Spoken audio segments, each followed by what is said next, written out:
এখন আমি আলোচনা করব যে ভাড়া বাড়ির গণনা আমরা কেমনভাবে HLO অ্যাপে করব সেই বিষয়টিকে নিয়ে। তো আমরা অ্যাপটাকে খুলে নেব, এরপরে নিউ হাউস লিস্ট এন্ট্রি এখানে চলে গেলাম, তারপরে লাইন নম্বর আমাদের অটোমেটিক নিয়ে নেবে। এর আগে আমরা যতগুলো লাইনে কাজ করেছি তার পরেরটা চলে আসবে। এরপরে বিল্ডিং নাম্বারটা আমাদের এখানে 3 রকম অপশন আসতে পারে, অর্থাৎ আমাদের এখানে ম্যানুয়ালি টাইপ করতে হতে পারে। যদি রিপিট করি আমরা তাহলে রিপিট বাটন টাচ করতে পারি। এছাড়াও এখানে ড্রপ ডাউন মেনু রয়েছে, এখানে টাচ করে আমরা ড্রপ ডাউন মেনু থেকেও সিলেক্ট করতে পারি। এটা পরিস্থিতি অনুযায়ী নির্ভর করবে। তো যদি নতুন বাড়ি হয়, এটা একটা নতুন বাড়ি কাজ করছি, তাহলে CN দিয়ে যে বাড়ির নাম্বারটা আমরা দেওয়ালে অলরেডি লিখে রেখেছি বা আমরা খাতায় করে রেখেছি সেই নাম্বারটা এখানে দিলাম। এবার যদি ধরুন কোনো একটা বাড়িতে আমি এর আগে হয়তো 1টি বা 2টি সেন্সাস হাউসের কাজ করেছি, মানে এটা হয়তো সেই বাড়িরই একটা সেন্সাস হাউস, তাহলে আমি এখানে রিপিট বাটন নেব। আর যদি এমন হয় যে আমি যে বাড়িগুলো কাজ করে রেখেছি তার মধ্যে কোনো একটা বাড়িতে আমি এই সেন্সাস হাউসটাকে দেখাতে চাইছি, তাহলে ড্রপ ডাউন মেনুতে টাচ করলে আমরা সমস্ত লিস্ট এখানে পেয়ে যাব সেই CN দিয়ে সেই নাম্বারগুলো। তারপরে যে বাড়িটায় কাজ করছি সেই বাড়িটা আমরা বেছে নিয়ে তাহলে আমরা বাড়ির নাম্বারটা এখানে পেয়ে যাবো। তাহলে বাড়ির নাম্বার ব্যাপারটা হয়ে গেল। এবার সেন্সাস হাউস নাম্বার সাধারণত আমাদের নিউ হবে। তবে যদি এমন হয় যে একই সেন্সাস গৃহে বা একই সেন্সাস হাউসে যদি একের বেশি পরিবার থাকে, সেক্ষেত্রে কিন্তু আমাদের সেন্সাস হাউস রিপিট হবে। তাছাড়া কিন্তু সেন্সাস হাউস রিপিট হবে না, আমাদের বাড়ির নাম্বার রিপিট হবে। অনেক ক্ষেত্রে যদি একটা বাড়িতে একের বেশি সেন্সাস হাউস থাকে তাহলে কিন্তু আমাদের বাড়ির নাম্বার রিপিট হবে। আর যদি একটা সেন্সাস হাউসের মধ্যে একের বেশি পরিবার থাকে সেক্ষেত্রে সেন্সাস হাউস রিপিট হবে। তো সেন্সাস হাউস রিপিট একদম রেয়ার, আমার কাছে তো মানে আমি এখনো পর্যন্ত করিনি বা হয়নি। তো বাড়ির নাম্বার হয়ে গেল। তারপরে এবার আমরা কি করব, বাড়ির নাম্বারটা এখানে নিয়ে নিলাম। ধরুন CN 16, এটা হয়তো একটা নতুন বাড়ি। তারপরে সেন্সাস হাউস নাম্বার আমি নিউ নিয়ে নিলাম, নিউ চলে এলো, সেন্সাস হাউস নাম্বার এখানে চলে আসবে। এবার এখানে একটা কথা, যে যদি আপনি কোনো রকমের ডিলিট না করে থাকেন কাজ করতে গিয়ে, এবং যদি আপনি একই সেন্সাস গৃহে একের বেশি পরিবার না দেখান, তাহলে কিন্তু কি হবে, লাইন নম্বর এবং সেন্সাস হাউস নম্বর কিন্তু একই হয়ে যাবে। কিন্তু যদি ডিলিট করা থাকে, মানে কাজ করতে করতে ডিলিট করেছেন বা একটা সেন্সাস হাউসে একের বেশি পরিবার ছিল, তাহলে কিন্তু এটা আলাদা হয়ে যাবে। তো এবার আমরা নেক্সট করে এগিয়ে যাব। এবার আমাদের 4 নম্বর প্রশ্ন, তার আগে SC রেফারেন্স আছে কিনা জানতে চাইছে, তো নো করে বেরিয়ে গেলাম। এবার 4 নম্বর প্রশ্নে আমাদের মেটেরিয়ালস হচ্ছে মেঝের মেটেরিয়ালস কি, যেটা হবে সেটা এখান থেকে বেছে নেব, তারপর আমরা নেক্সট করে দেবো। তারপরে দেওয়ালের মেটেরিয়ালস 5 নম্বর প্রশ্নে, দেওয়াল কিসের তৈরি সেটা করে নিলাম। তারপরে এখানে আমাদের রয়েছে 6 নম্বর প্রশ্ন, ছাদ কিসের তৈরি, এখান থেকে করে নিলাম। তারপরে এবার 7 নম্বর প্রশ্ন, এখানে যে ভাড়া বাড়ি নিয়ে আমি কাজ করছি, যে ভাড়া বাড়ির হাউস লিস্টিং করছি, সেটা কি হিসেবে ব্যবহার হচ্ছে, বাসগৃহ না বাসগৃহ সহ অন্যান্য, না এখানে শপ অফিস, এখানে বিভিন্ন রকমের অপশন রয়েছে, সেইগুলো আমাদের কাজ করতে হবে। তো এখানে একটা জিনিস লক্ষ্য করতে হবে, যে যদি আমরা বাসগৃহ এবং বাসগৃহ সহ অন্যান্য অর্থাৎ 1 এবং 2 সিলেক্ট করি, তাহলে কিন্তু আমাদের শেষ পর্যন্ত যাওয়ার সম্ভাবনা আছে। আর বাকি এইগুলোর মধ্যে কোনোটা যদি আমরা সিলেক্ট করি, তাহলে কিন্তু এখানে আমাদের ওই ভাড়া বাড়ি না নিজের বাড়ি না আর কিছু আমাদের জানতে চাইবে না, আমাদের কিন্তু এখানেই শেষ হয়ে যাবে। অর্থাৎ 3 থেকে শেষ পর্যন্ত যদি আমরা যে কোনো একটা সিলেক্ট করি, আমাদের প্রশ্নোত্তর পর্ব এখানেই শেষ হয়ে যাবে, কিছু জানতে চাইবে না। শুধু রেসিডেন্স এবং রেসিডেন্স কাম আদার ইউজ, এই ক্ষেত্রে আমাদের 34 পর্যন্ত যাওয়ার সম্ভাবনা আছে। তবে যদি 2 নম্বর সিলেক্ট করে রেসিডেন্স কাম আদার ইউজে আবার যদি আমরা ইনস্টিটিউশনাল বা প্রাতিষ্ঠানিক করি, সেক্ষেত্রে কিন্তু আমাদের 11 নম্বরে গিয়ে স্টপ হয়ে যাবে, আর কিন্তু করতে হবে না। তো এটা ধরুন রেসিডেন্স, তো রেসিডেন্স হিসেবে সিলেক্ট করলাম। একটা বাড়িতে হয়তো একটা পরিবার ভাড়া আছে, সেই বাড়ির আমি সেন্সাস করছি, তো রেসিডেন্স করে আমি এগিয়ে গেলাম। এবারে রেসিডেন্স যদি আমি সিলেক্ট করি, তাহলে এইগুলো কিন্তু ইনঅ্যাক্টিভ হবে, এখানে কিছু লেখার জায়গা থাকবে না, এই জায়গাটায় কিছু লিখতে হবে না, এটা আমাদের ওই বাদবাকিগুলোর ক্ষেত্রে আসবে।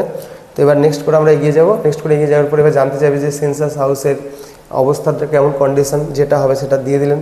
তারপরে নেক্সট করে গেলাম। হাউস হোল্ড নাম্বার বা পরিবার সংখ্যা, এটা কিন্তু আমাদের অ্যাপে অটোমেটিক চলে আসবে 9 নম্বরে। যদি স্বাভাবিক পরিবার হয় তাদের জন্য আমাদের এখানে একটা রানিং নাম্বার পরপর চলে আসবে, মানে যতগুলো পরিবার পরপর নাম্বার আসবে। আর যদি প্রাতিষ্ঠানিক পরিবার হয় তাহলে এখানে 3টে 9 দিয়ে দেবে। এরপরে ওই বাড়িতে কতজন বাস করছে দিয়ে দিলাম, পরিবারের প্রধানের নাম দিয়ে দিলাম, তারপরে পরিবারের প্রধানের লিঙ্গ হলো, তার কাস্ট হলো। তারপরে এবার এই যে ওনারশিপ স্ট্যাটাস 14 নম্বর প্রশ্নে, এখানেই কিন্তু আমাদের আসল কাজটা করতে হবে ভাড়া বাড়ির ক্ষেত্রে। তো যেহেতু এটা ভাড়া বাড়ি, তাহলে এটা কিন্তু আমাদের এই অপশনটাতে যাবে না, অর্থাৎ যে পরিবারটা নিয়ে কাজ করছি সেই পরিবারটা ভাড়াতে আছে। এইবার এই যে 3টি যে অপশন রয়েছে, এদের মধ্যে কোনোটা আমাদের যেটা হবে সেটা বেছে নিতে হবে। তো 2 নম্বর কোডে কি বলছে যে rented but has won house elsewhere, অর্থাৎ ভাড়া বাড়ি অথচ অন্য জায়গায় বাড়ি আছে। যদি এমন হয় যে এই পরিবারটা এখানে ভাড়া বাড়িতে আছে কিন্তু ভারতবর্ষের কোনো না কোনো জায়গায় তার একটা বাড়ি আছে, নিজের বাড়ি আছে, সেখানে নিজের বাড়ি বলতে কিন্তু পৈতৃক সূত্রে প্রাপ্ত বাড়ি বা পৈতৃক বাড়ি যেটা হয়তো নিজের নামে এখনও হয়নি, পূর্বপুরুষের নামে আছে, সেটাকে কিন্তু নিজের বাড়ি হিসেবে ধরতে হবে। তাহলে কিন্তু আমাদের এই যে অপশানটা রয়েছে এই কোডটাকে বেছে নিতে হবে, 2 নম্বর কোড দিয়ে আমাদের এগিয়ে যেতে হবে। এবার 3 নম্বরে চলে আসুন। 3 নম্বরে বলছে যে rented and doesn't own any house, যদি ভাড়া বাড়িতে থাকেন অথচ ভারতবর্ষের কোথাও আর কোনো বাড়ি নেই, তাহলে কিন্তু আমাদের এই অপশানে যেতে হবে। এরপরে অ্যানি আদার বলতে এখানে আবার অনেক রকমের বিষয় আছে। অ্যানি আদার বলতে এখানে ধরুন কোনো মালিক তার কর্মচারীদের থাকার জন্য ঘর দিয়েছে, সেখানে ভাড়া লাগে না, সেটা এই অ্যানি আদারের মধ্যে পড়বে। এছাড়াও ধরুন কেউ একটা জায়গায় বাস করছে, সে বাড়ি এবং জায়গা কোনোটাই তার নিজের না, সে হয়তো জবরদখল করে আছে, এইগুলো, বা কোনো পরিত্যক্ত বাড়ি, কোনো নির্মীয়মান বাড়ি, বা ভেঙে ফেলা হবে এমন কোনো বাড়ি, সেখানে কেউ বসবাস করছে যার জন্য কোনো ভাড়া দিতে হচ্ছে না, তার জন্য আমাদের এই কোড 4-এ চলে যাবে। এইবারে ভাড়া বাড়ির ক্ষেত্রে আরও অনেক বিষয় রয়েছে। ধরুন সরকারি আবাসনে যারা থাকে তাদের কিন্তু এই ভাড়া বাড়ি হিসাবে ধরে প্রয়োজনে এই 2 নম্বর বা 3 নম্বর কোডের তাদেরকে ফেলতে হবে, অর্থাৎ তাদের অন্য জায়গায় বাড়ি থাকলে 2 নম্বর, অন্য জায়গায় বাড়ি না থাকলে 3 নম্বর। এটা যারা সরকারি আবাসনে থাকে তাদের জন্য এটা আসছে। তো গৃহের মালিকানা সংক্রান্ত বিষয়গুলি আমাদের যে নির্দেশিকাটা দেওয়া হয়েছে তার 56 পেজে কিন্তু পরিষ্কারভাবে দেওয়া রয়েছে।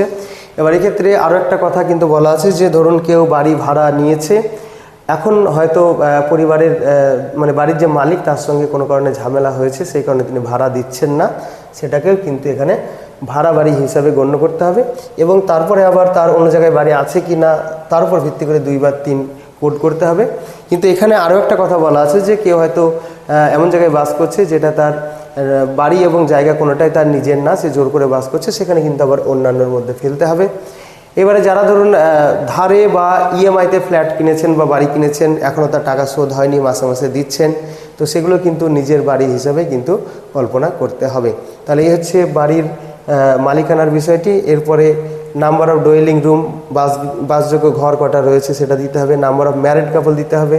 তারপরে এখানে main source of drinking water, এই নিয়ে আবার একটু কনফিউশন আছে। আমাদের গ্রামে গঞ্জে যে সমস্ত চাপাকল মানে যেগুলোকে আমরা এইভাবে হাত দিয়ে পাম্প করে করে জল তুলি, সেগুলোকে আমরা গ্রাম্য ভাষায় সাধারণত টিউবওয়েল বলি, তাই অনেকে কিন্তু এটাকে টিউবওয়েল বলে চালিয়ে দিচ্ছেন। এগুলো কিন্তু টিউবওয়েল না, এগুলো কিন্তু হ্যান্ড পাম্প।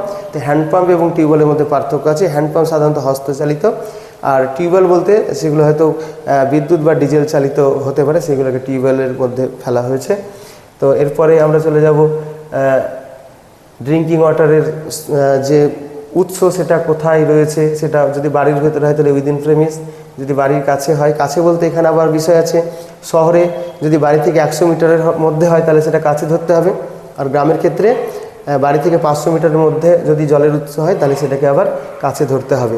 তারপরে যদি তার বাইরে হয় তাহলে এখানে দূরে হয়ে যাচ্ছে, তাহলে শহর এবং গ্রামের ক্ষেত্রে কিন্তু বিষয়টা একটু আলাদা আছে। বিদ্যুৎ যেটা হবে সেটা করে নিলেন। এরপরে ল্যাট্রিন, এই নিয়ে অনেক কনফিউশন রয়েছে। তো ল্যাট্রিন যদি ওই পরিবারের জন্য এক্সক্লুসিভলি থাকে তাহলে এখানে আমরা 1 নম্বরে করলাম, যদি অন্য পরিবারের সঙ্গে শেয়ার করে তাহলে 2 নম্বর, আর যদি পাবলিক ল্যাট্রিন হয় 3 নম্বর। ল্যাট্রিন না থাকলে ওপেন জায়গায় যদি সে কাজকর্ম করে তাহলে নো। তবে সেন্সাস করতে গিয়ে যেটা দেখছি এখন যে আমি যতগুলো বাড়ি করেছি প্রত্যেকটা বাড়িতেই কিন্তু ল্যাট্রিন আছে, হয় সেটা এক্সক্লুসিভলি ফর দ্য হাউসহোল্ড অথবা শেয়ার, দুটোর মধ্যে কোনোটা না কোনোটা কিন্তু হয়ে গিয়েছে। এরপরে টাইপ অফ ল্যাট্রিন, কী ধরনের ল্যাট্রিন রয়েছে এই নিয়ে অনেক কনফিউশন রয়েছে।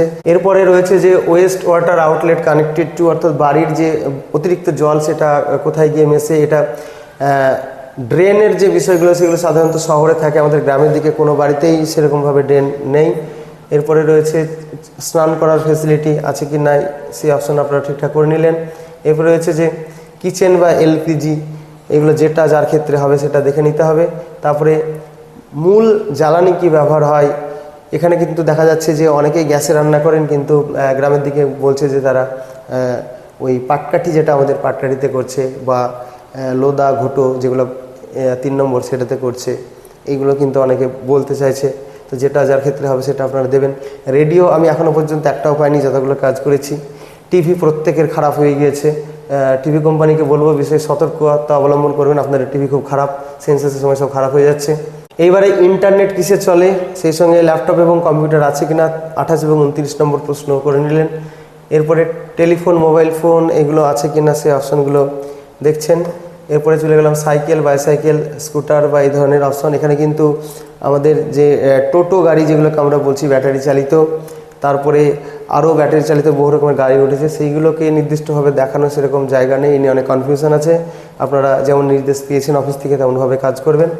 এরপরে রয়েছে যে মূল খাদ্য আমরা কি খাই, তো পশ্চিমবঙ্গে বেশিরভাগ ক্ষেত্রে রাইস হবে। এরপরে মোবাইল নাম্বার দিয়ে আপনারা সাবমিট করলেন, তারপরে ফর্মটা অ্যান্সার রিভিউ দেখাবে। অ্যান্সার রিভিউ দেখানোর পরে এরপরে পুরো ফর্মটা দেখিয়ে নেওয়ার পরে কনফার্ম করে দিলেন, ফর্মটা কিন্তু আমাদের সাবমিট হয়ে গেল। তাহলে এই ছিল যে ভাড়া বাড়ির HLO বা হাউস লিস্টিং অপারেশন আমরা কীভাবে করব সেই নিয়ে একটু আলোচনা।